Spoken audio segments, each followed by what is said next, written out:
c'est bon.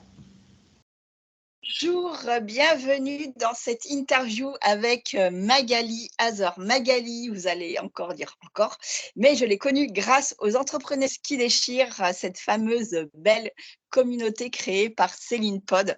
Et voilà. Et en fait, je la découvre de plus en plus parce qu'elle a fait un grand chemin depuis qu'elle a débuté dans l'entrepreneuriat.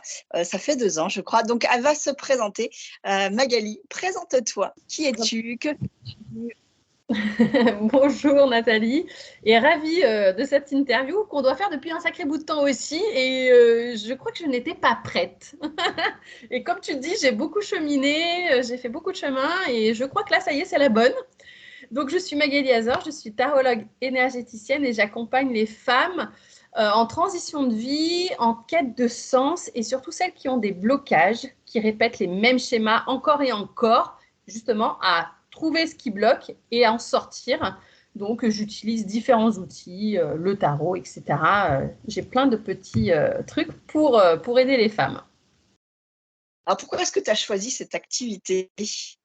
Alors, je crois que je ne l'ai pas choisi, c'est elle qui m'a choisi. Je suis une passionnée de tarot, ça fait 10 ans. J'ai commencé mon cheminement, on va dire, avec les cartes. En tout cas, ça a été un support qui m'a tout de suite attirée. C'est mon mari qui m'a offert mon premier jeu de cartes de tarot, alors non pas tarot, d'oracle. Et j'ai senti vraiment un truc, une connexion. Alors, j'étais comme tout le monde, hein, au départ, je n'étais pas très à l'aise, je n'étais pas très sûre de moi. Et puis, j'ai vu ce que les autres faisaient, j'ai essayé de faire comme elles, et puis j'ai enrichi ma pratique, j'ai fait à ma façon. Et puis, il y a vraiment 2 ans en arrière où je décide de me former au tarot. Et j'ai énormément appris. Et j'ai senti que vraiment j'avais fait beaucoup de chemin par rapport à ça, que mon intuition s'était vraiment développée et que les cartes étaient vraiment un support pour moi pour recevoir les messages, à tel point que moi je ne fonctionne pas du tout avec les significations courantes des cartes, même si ça m'arrive, mais que je laisse vraiment la carte me parler en fait. Voilà. Donc c'est pour ça que le tarot vraiment est arrivé dans ma vie. L'énergétique a fait partie de ma vie aussi au début du cheminement aussi. Donc, du coup, ces 2 outils, vraiment, c'est la base pour moi de mon travail parce que le tarot va me permettre de trouver le blocage et en énergétique et avec les outils de libération que je peux avoir, on va aller les débloquer. Donc, c'est vraiment complémentaire. Et ouais, ça s'est imposé à moi, en fait. J'ai toujours cherché ma fameuse mission de vie. Et en fait, je me suis rendu compte que je ne la cherchais plus. Donc, je suis là où je dois être. Et donc, ta mission de vie, c'est d'aider. D'aider les femmes, voilà, justement, d'accompagner ces femmes. En fait, en libérant les blocages, à trouver qui elles sont véritablement, à révéler leur potentiel, leur talent et à être alignées avec qui elles sont vraiment à retrouver ce féminin sauvage, sacré qu'on a toutes en nous, mais qui dort parce que on a peut-être vécu un traumatisme ou on a rencontré des hommes. On parle de femmes, on est entre femmes, donc je parle des hommes, mais voilà, ou qui ont été peut-être pervers narcissiques, qui ont baissé notre estime de nous-mêmes, notre confiance en nous. Et à un moment donné, ça s'est ancré en nous, ça. Et du coup, il faut vraiment s'en libérer pour pouvoir voir tout ce potentiel qui est en nous et la femme merveilleuse et magnifique qu'on est. Sans vouloir essayer de ressembler à Beyoncé ou je ne sais qui encore. Je ne sais pas pourquoi je parle d'elle, mais voilà. Euh, c'est ça, moi, vraiment, où j'ai envie d'impacter parce que je suis convaincue que le changement passera par nous, les femmes, et à cette reconnexion au féminin, à cette douceur, à ce côté maternel, même si on n'est pas une maman, mais à ce côté maternel. Parce qu'on est dans une société où on matérialise tout, où on passe à l'action. Enfin, moi, j'ai un masculin hyper développé, donc je suis bien à même de le dire. Et je sais que je dois me reconnecter à cette douceur en moi, à ce côté féminin qui est plus doux, pour qu'on puisse, nous, à travers qui on est, impacter aussi le masculin. Voilà. Est-ce que tu peux nous en dire un peu plus sur tes méthodes, les méthodes que tu utilises?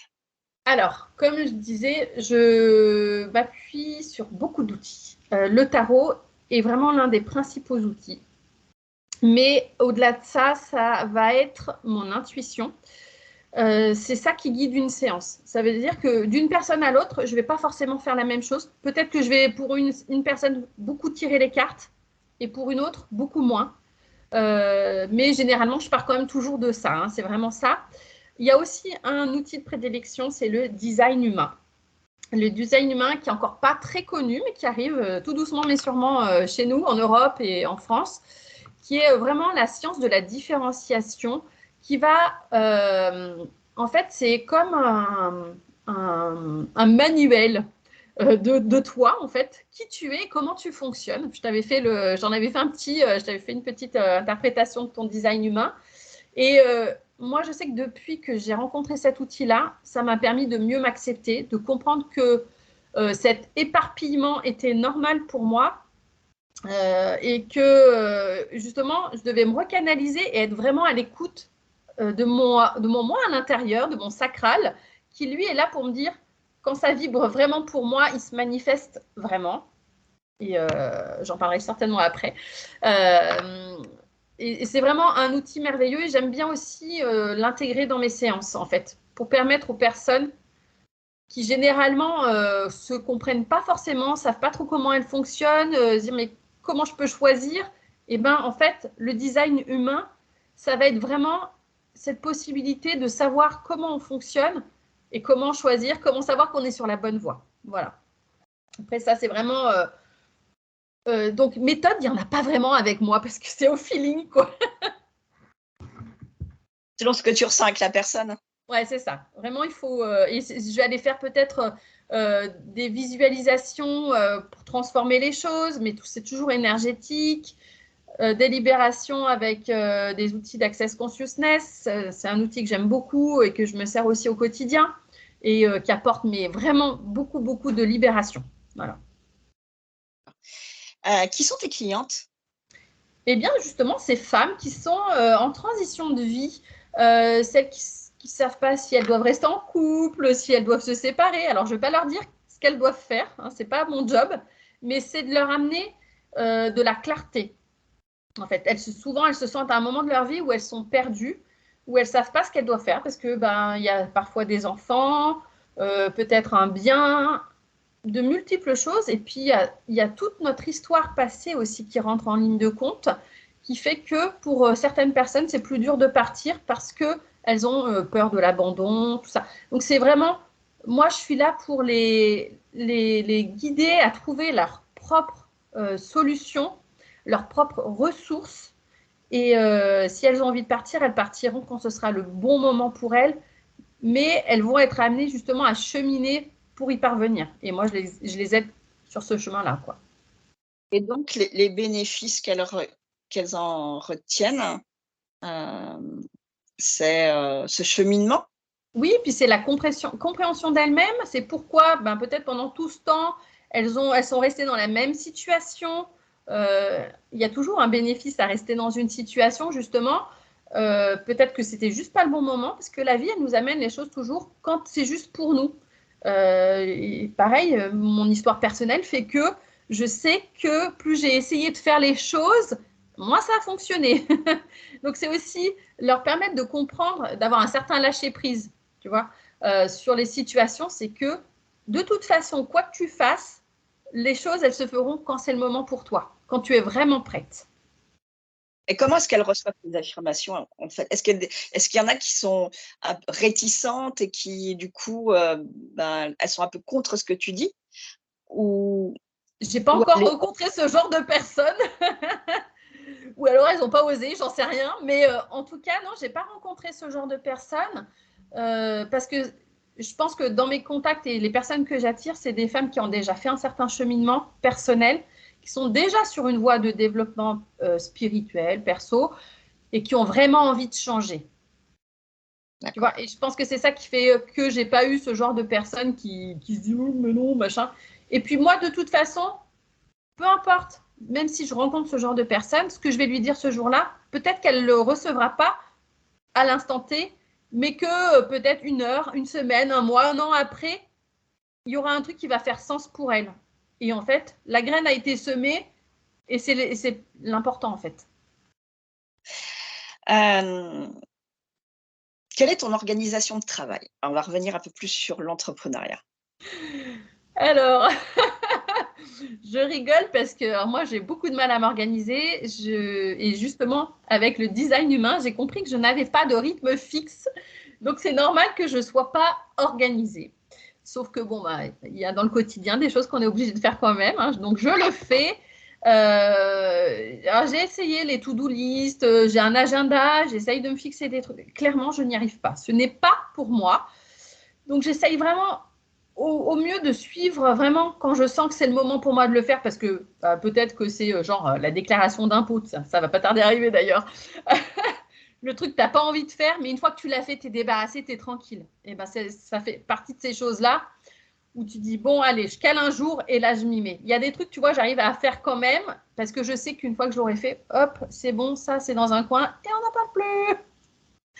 Mais au quotidien, je vais suivre vraiment l'énergie parce que j'ai besoin de travailler avec plaisir. Et si j'ai choisi l'entrepreneuriat, c'est aussi pour ça. C'est pour plus subir le fait de il faut faire ci, il faut faire ça, parce que c'est le moment, parce que là, il faut le faire, parce que là, il y a une deadline. Non. Voilà, j'étais secrétaire juridique dans mon autre vie. Et les deadlines et les machins et les trucs, voilà quoi, c'est insupportable quoi. Et vraiment, c'est aussi pour ça que je me suis lancée dans l'entrepreneuriat. Et les temps que tu prends pour toi et avec ton fils, ou Mmh. J'ai 2 garçons et une fille. Et oui, j'ai une grande fille, oui, oui. Non, mais c'est pas grave, issue d'une autre union, donc voilà. Écoute, ça varie parce que, ben, comme tout le monde, je suis encore en cours de cheminement personnel. J'ai un lourd passé. Je me suis beaucoup oubliée. Donc là, je suis plutôt dans une phase où je prends du temps pour moi. Alors, je m'occupe de mes enfants, mais il y a certains jours, pour être tout à fait honnête, c'est compliqué pour moi. C'est compliqué pour moi. Mais le mercredi, bah, ils sont là, ils sont à la maison. Donc, j'essaye toujours de passer un temps avec eux. Mais il y a des jours où c'est pas possible pour moi. Et je l'accepte. Ça fait partie du processus, ça fait partie du cheminement pour moi. C'est très compliqué, mais voilà, c'est en cours de téléchargement. Mais je m'occupe d'eux aussi tous les jours. C'est vraiment un choix qu'on a fait avec mon mari. C'est que je les emmène à l'école le matin, je les récupère à 11h30, je les ramène à 13h. Et à la sortie de l'école, il reste un peu à la garderie le mardi et le jeudi soir pour quand même que j'ai des plages de travail un peu plus importantes. Mais ça a été un tel bénéfice de faire ça, être moins dans le speed, moins les presser. Mais on voit, ils sont moins stressés. J'ai mon grand garçon qui est tendance un peu anxiogène. Et du coup, depuis qu'on fait ce système-là, c'est quand même, ça respecte mieux son rythme. Et franchement, ça se ressent sur toute la famille, du coup. Hein. Alors, on va revenir sur l'activité. Comment est-ce que tu communiques sur ton activité? Qu'est-ce que tu utilises comme réseau? Alors, j'utilise Instagram et puis Facebook aussi. Je suis revenue sur Facebook. J'avais vraiment délaissé ce média-là, mais via ma page normale, on va dire. Parce que les pages pro, ça ne fonctionne pas des masses. Donc, alors, j'ai une page pro pour programmer mes trucs, mes publications. Mais sinon, je republie aussi sur mon mur personnel. Et c'est là que ça fonctionne le mieux quand même. Donc j'aime bien faire des stories aussi, j'aime bien sur Instagram faire des stories parce que bah, des fois j'ai une idée, une réflexion qui me vient et j'ai envie de la transmettre. Et j'aime bien faire voilà, du spontané, ça c'est vraiment ce qui me caractérise moi. Et niveau publication, c'est 2 par semaine et c'est mon grand maximum parce que ça me prend trop de temps. Même si j'aime partager, j'ai toujours ce côté perfectionniste et qui a tendance à en dire beaucoup trop. Et sur les réseaux, on sait qu'il faut être condensé. Donc voilà, du coup, ce que je fais, c'est que maintenant, je fais une publication et si j'ai besoin d'aller plus loin, je fais un article de blog pour que je puisse être plus complète. Qu'est-ce qui est le plus difficile pour toi? Bah, c'est ce temps que prend justement les publications. Ça, c'est chronophage pour moi. Moi, je préférerais faire des vidéos tout en vidéo Mais j'aime pas les trucs avec des montages. Tu sais, les réels, il faut faire du blabla, il faut encore écrire après. Ça me saoule. De temps en temps, je le fais parce que je sais que ça apporte de la visibilité. Mais clairement, c'est pas là où je suis le plus à l'aise et peut-être même pas le plus pertinent, en fait. Et les lives? Oui, j'en fais de temps en temps aussi. Mais c'est pareil, je n'arrive pas. Moi, je ne sais pas programmer les choses. Quand j'ai un truc à dire, c'est dans l'instant. Donc, je fais des lives, mais souvent, je suis toute seule, du coup. Et ton logo alors? Parce que je sais qu'il a réalisé, je voudrais que tu le dises. Ouais. Et comment il est né ce logo? Alors, c'est Morgane Carlier qui est illustratrice et que j'ai connu grâce à toi parce que toi-même, tu as un avatar et je trouvais qu'il était très sympa. Et je t'ai demandé, mais qui te l'a fait? Et je suis donc allée voir Morgane, je crois, dans l'instant. Hop, je ne me suis pas posé de questions pour connaître ses tarifs et tout.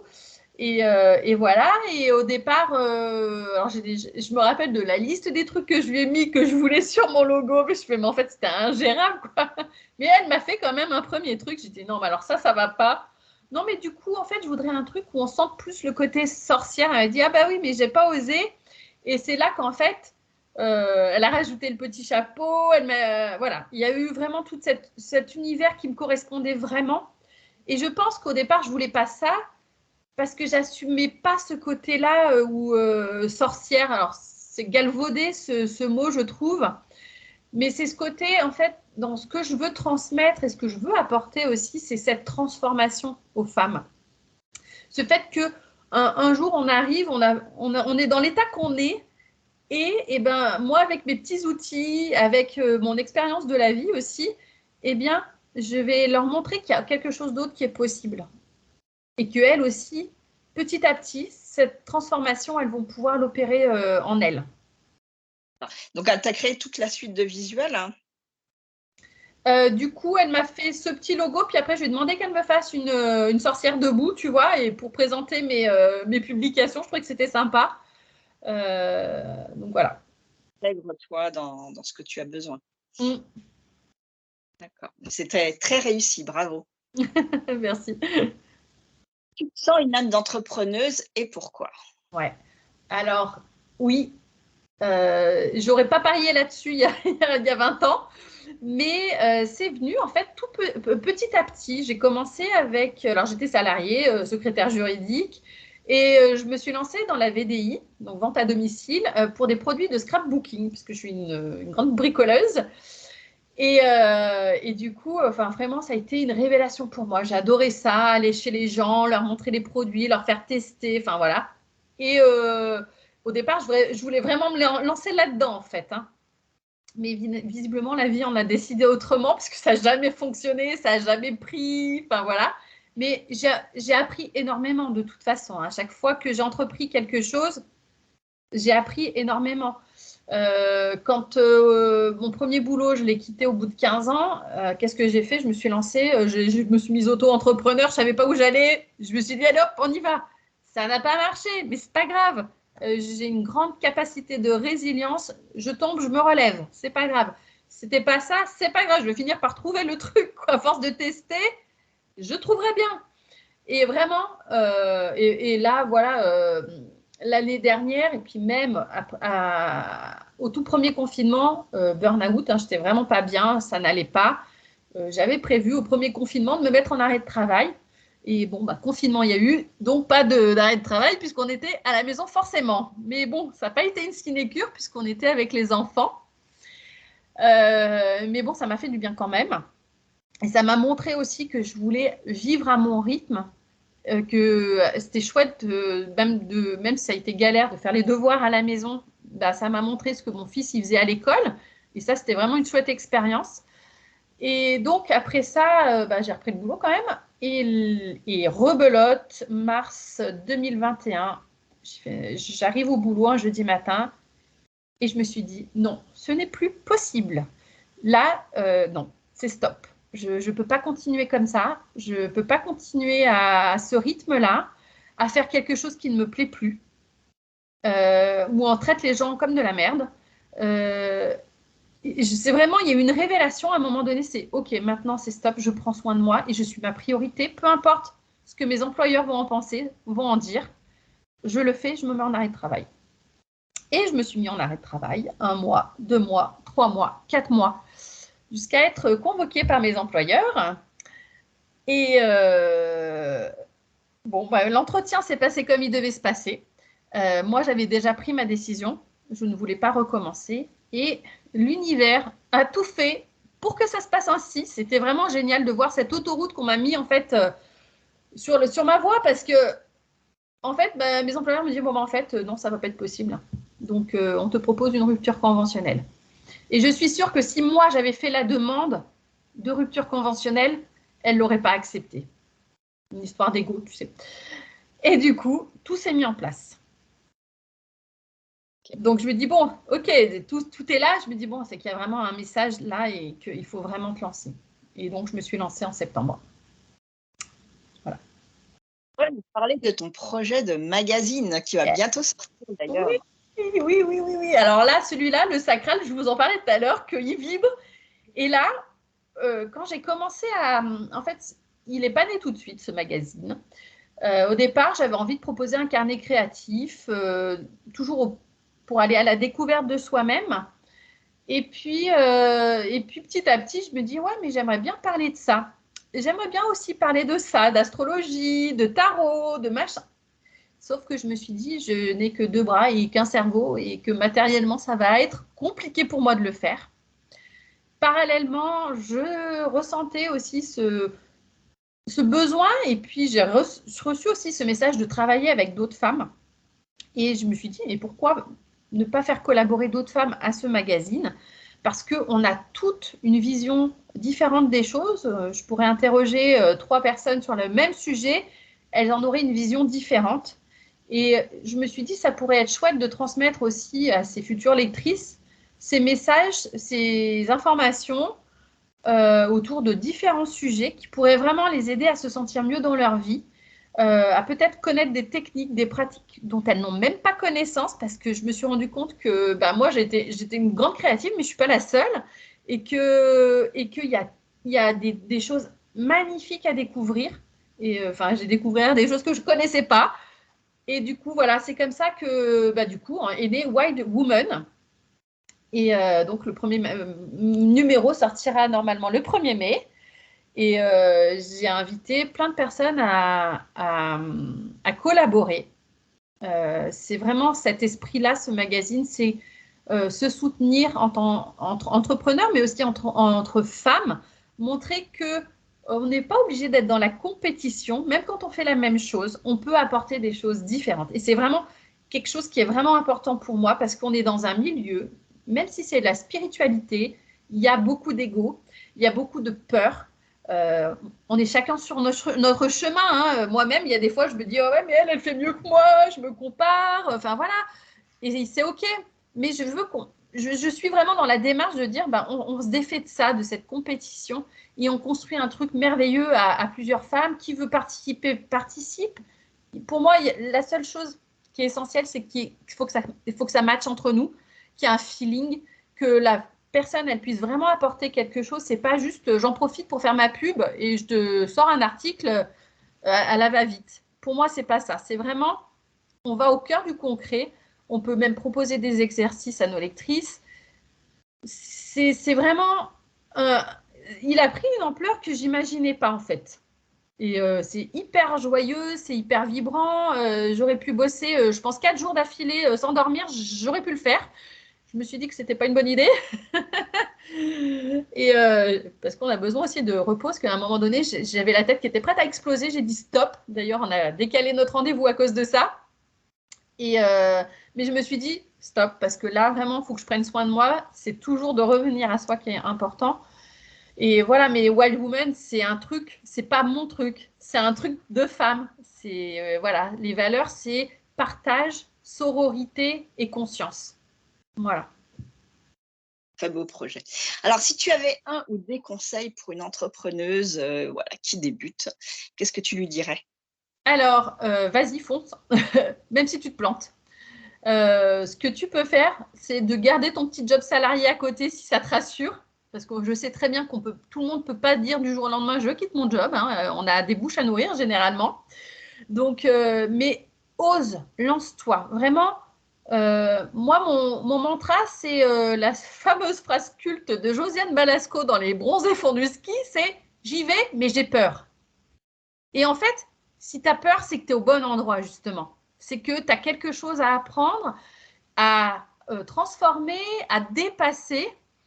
Et à chaque fois que j'ai peur, je dis, bon, ok, vas-y, c'est pas grave, tu as peur. C'est normal parce que c'est un endroit que tu connais pas. Mais si tu as peur, c'est que la vie, elle veut te montrer un chemin que tu n'aurais pas osé prendre autrement. Voilà, c'est vraiment pour moi, c'est ça, c'est oser. Et en plus, avec maintenant l'auto-entreprise, on peut faire ça assez facilement, sans trop de risques. Ben voilà, tu te lances et puis tu vois ce que ça donne. Ça marche pas, ben t'arrêtes. Et puis tu recommences. Je l'ai fait plein de fois. Donc voilà, on peut le faire. Et c'est vraiment de s'écouter et d'écouter ce qui vibre vraiment à l'intérieur de nous. Et se faire confiance. Très bon conseil. Alors, le mot de la fin. Alors, un mot, une phrase, ce que tu veux, ce dont tu as envie. Ah, le mot de la fin. Sois toi. Sois toi et change le monde. C'est pas une phrase de moi, mais du docteur Dain Heer, de Access Consciousness. Et je trouve que, enfin, c'est quelque chose qui est sur mon site internet, que je trouve super important. C'est être soi-même, puisque de toute façon les autres sont déjà pris. Ça, c'est une autre phrase culte. Mais en étant nous-mêmes, on a déjà tellement à apporter au monde, dans nos qualités, dans nos défauts. Voilà, moi je parle très vite parce que je suis quelqu'un de dynamique, de motivé, de passionné. C'est ma façon quand je m'entends et je me dis mais ça va encore trop vite. Mais ouais, mais c'est moi. Et c'est ce qui fait ma différence, entre autres choses. Je te remercie Magali pour tout ce que tu apportes aux femmes. Merci à toi. Pour le mois de mai, je n'ai pas encore de nom. Il va falloir quand même que je me dépêche pour trouver quelqu'un, mais je trouverai quelqu'un de formidable. Merci beaucoup Magali. Avec grand plaisir, Nathalie. Merci à toi pour cette interview. À bientôt. À bientôt.